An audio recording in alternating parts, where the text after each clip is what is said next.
Hindi pa rin pala nawawala yung mga ganitong tradisyon. Itak na lang din dito sa Ilocos na meron pa palang mga ganitong sistema. Yan. Kala ko wala na to eh. Kaya napilitan akong i-video dahil parang ano na tayo ngayon eh, tawag nito, nasa new generation pero meron pa rin palang ganito. Yan. Diba? Meron pa rin palang gumagawa ng ganito. Yan o, panoorin nyo.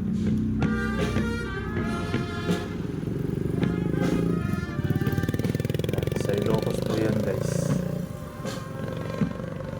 Lalakad pa rin talaga sila malayong malayo. Samantalang sa mga ibang lugar puro na nakasasakyan na. Dito lakad pa rin no?